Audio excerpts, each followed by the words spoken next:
സദസ്സിന് വന്ദനം. ഞാൻ ഇന്നൊരു കഥയാണ് പറയാൻ പോകുന്നത്. എൻ്റെ പേര് വാമിക. ഞാൻ 1ാം ക്ലാസ്സിൽ പഠിക്കുന്നു.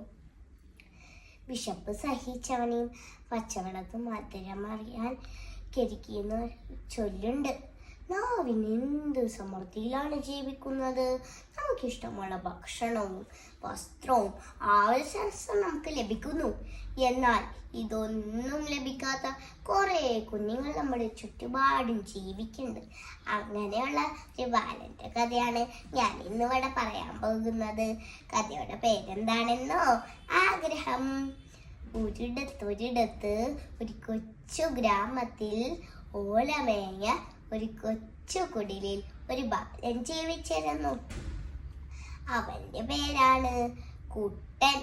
സ്കൂൾ ജീവിതം എന്താണെന്ന് പോലും അവൻ അറിഞ്ഞിരുന്നില്ല. കഷ്ടപ്പാടും ദാരിദ്ര്യവുമായിരുന്നു അവന് കൂട്ട്. ഒരു നേരത്തിൽ ആഹാരം പോലും കഴിക്കാനില്ലാത്ത അവന് പഠിക്കാനുള്ള ആഗ്രഹം വളരെ വലുതായിരുന്നു. അവന്റെ വിഷമം കണ്ട് തൻ്റെ അമ്മ അവനെ ഒരു സർക്കാർ സ്കൂളിൽ ചേർത്തു. സ്കൂളിൽ ചെന്നപ്പോൾ എല്ലാവർക്കും പുതിയ ബാഗുകൾ, ചെരുപ്പുകൾ.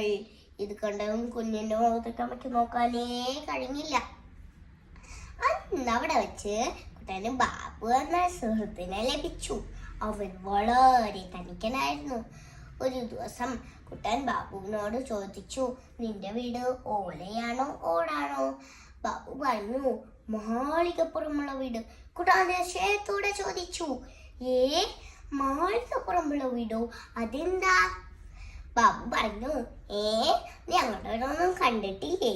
ഒരു ദിവസം ഞാൻ നിന്നെ എൻ്റെ വീട്ടിലേക്ക് കൊണ്ടുപോകാം. അങ്ങനെ ഒരു ദിവസം ബാബു കുട്ടനെയും കൂട്ടി തൻ്റെ വീട്ടിലേക്ക് യാത്രയായി. വീട് കണ്ടതും കുട്ടൻ ഞെട്ടിപ്പോയി. അയ്യോ, ഇതെന്താ കൊട്ടാരം പോലെ ഉണ്ടല്ലോ. അങ്ങനെ അവർ വാതിൽ തുറന്നതും കുട്ടൻ പേടിച്ചു പോയി. കുട്ടൻ നോക്കിയപ്പോൾ അങ്ങനെയുള്ള മറ്റൊരു വീട്. അതിൽ വലിയൊരു പട്ടിക്കുട്ടിയുടെ മുന്നിൽ എന്താണെന്നോ? വലിയൊരു പാത്രം നിറയെ ഭക്ഷണം. ഇത് കണ്ടവൻ കുട്ടൻ്റെ വായ വെള്ളം മുറി. ഒരിക്കൽ സ്കൂളിൽ ടീച്ചർ എല്ലാവരോടുമായി ഒരു ചോദ്യം ചോദിച്ചു, നിങ്ങൾക്ക് ഭാവിയിൽ ആരാകണം? ഇത് കേട്ടതും കുട്ടൻ ഉറക്കെ പറഞ്ഞു, എനിക്ക് ബാബുയുടെ വീട്ടിൽ പട്ടിക്കുട്ടിയായാൽ മതി. ഇത് കേട്ടതും എല്ലാവരും ചിരിക്കാൻ തുടങ്ങി. എന്നാൽ ചിരി അധികം നേരം ഉണ്ടായില്ല. കുട്ടൻ്റെ അവസ്ഥ മനസ്സിലാക്കിയ കൂട്ടുകാരും അധ്യാപകരും അവനെ സഹായിച്ചു. അങ്ങനെ കുട്ടൻ കഷ്ടപ്പാടിലൂടെയും ദാരിദ്ര്യത്തോടെയും പഠിച്ചുയരങ്ങളിലെത്തി. കൂട്ടുകാരെ, നമുക്കിതിൽ നിന്ന് എന്ത് മനസ്സിലാക്കാം? ആഗ്രഹമുണ്ടെങ്കിൽ മാത്രമേ ഉയരങ്ങളിലെത്താൻ സാധിക്കൂ. കുട്ടൻ്റെ ജീവിതം നമുക്കൊരു പ്രചോദനമാവട്ടെ. നന്ദി, നമസ്കാരം.